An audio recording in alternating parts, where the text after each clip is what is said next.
എൻ്റെ സൈബർ അറ്റാക്കും ഭീഷണിയും കാശ് ചോദിക്കലും കാരണം എന്നെ ജീവിക്കാൻ സമ്മതിക്കുകയല്ലെങ്കിൽ ഞാൻ ഈ ചാരിറ്റി നിർത്തുവാണ്. അപ്പോൾ നമ്മുടെ ഡോണിയ ചായൻ ഉണ്ടല്ലോ, ഡോണിയ ചായൻ എന്ത് ചെയ്യാം, ചാരിറ്റി മൊത്തം നിർത്താന്ന് പറഞ്ഞു. ഹാപ്പി ആയില്ലേ? എനിക്ക് നിങ്ങളോട് ചോദിക്കാനുള്ളത് എന്തിൻ്റെ കേടാണ്? അയാൾ ബിസിനസ് ചെയ്തിട്ടുള്ള കിട്ടുന്ന പ്രോഫിറ്റ് കൊണ്ട് ബാക്കിയുള്ളവരെ ഹെൽപ്പ് ചെയ്യുന്നു. അതിൽ നിങ്ങൾക്ക് എന്താണ് പ്രശ്നം? എനിക്ക് മനസ്സിലാവുന്നില്ല. അയാൾ ആരുടെ പോയിട്ട് ഞാനിങ്ങനെ ചാറ്റ് ചെയ്യാൻ പോവുകയാണ്, നിങ്ങൾ ഇത്ര എനിക്ക് ഡൊണേഷൻ തരണം എന്ന് പറഞ്ഞിട്ടൊന്നല്ല ചെയ്യുന്നത്. ആൾക്കുള്ള പൈസ വെച്ച് അയാൾ ചെയ്യുന്നു. ഈ പറയുന്ന ഇത്രയും വീഡിയോ ചെയ്ത ആൾക്കാർ ഞാനൊന്ന് ചോദിക്കട്ടെ, നിങ്ങളുടെ കയ്യിലുള്ള പൈസ വെച്ചിട്ട് ഒരാളെങ്കിലും ഹെൽപ്പ് ചെയ്തിട്ടുണ്ടോ?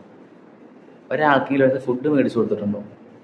ഓക്കെ, നിങ്ങൾ അയാളെ കുറ്റം പറയുന്നു. ഞാനും ആളെ കംപ്ലീറ്റ്ലി സപ്പോർട്ട് ചെയ്യാൻ വേണ്ടിയിട്ടൊന്നല്ല ഈ വീഡിയോ ചെയ്യുന്നത്. പക്ഷേ നിങ്ങൾ ആ ഒരു മനുഷ്യൻ ചെയ്ത പോലെ ഒരാൾക്കെങ്കിലും ഒരു ഹെൽപ്പ് ചെയ്തിട്ടുണ്ടോ? അങ്ങനെ നിങ്ങൾ ചെയ്തിട്ടുണ്ടെന്നുണ്ടെങ്കിൽ നിങ്ങൾ പറഞ്ഞ കാര്യമുണ്ട്. സോ എനിക്ക് പറയാനുള്ളത് അച്ഛനോടാണ്. നിങ്ങൾ ചെയ്യുന്നത് ശരിയാണ് നിങ്ങൾക്ക് തോന്നുന്നുണ്ടെങ്കിൽ നിങ്ങളത് ഇനിയും ചെയ്തുകൊണ്ടിരിക്കുക. കാരണം എന്താണെന്ന് വെച്ച് കഴിഞ്ഞാൽ താങ്കളുടെ ഒരു ഹെൽപ്പിന് വേണ്ടിയിട്ട് കാത്തു നിൽക്കുന്ന അനേകായിരം പേര് ചുറ്റിനുമുണ്ട്. ഒരു ലൈഫ് അത്രയും സ്റ്റക്കായി നിന്നിട്ട് അവിടുന്ന് സൂയിസൈഡിൻ്റെ പോർഷനിൽ വരെ എത്തിയിട്ട് തിരിച്ചു വന്ന ആൾക്കാരുണ്ട് ഈ മനുഷ്യൻ കാരണം. അങ്ങനെ ഒരുപാട് പേര് നിങ്ങളുടെ സഹായം കാത്തിരിക്കുന്നുണ്ട്.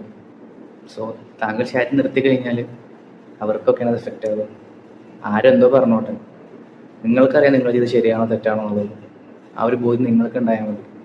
ബാക്കിയുള്ളവർ എന്ത് പറയണമെന്ന് വെച്ചിട്ട് ചെയ്തുകൊണ്ടിരിക്കുന്ന ഒരു കാര്യം നിർത്തരുത്. കാരണം എനിക്കാണെങ്കിലും താങ്കളെ പേഴ്സണലി അറിയുന്നില്ല. പക്ഷേ ഈ വീഡിയോ ഒക്കെ കണ്ടിട്ട് നമ്മൾക്കും എന്തെങ്കിലുമൊക്കെ ചെയ്യാൻ തോന്നിയിട്ടുണ്ട്. പക്ഷേ നമ്മളെ കയ്യിൽ ലേണിങ്സ് ഇല്ലാത്തതുകൊണ്ട് മിണ്ടാണ്ടിരിക്കുകയാണ്.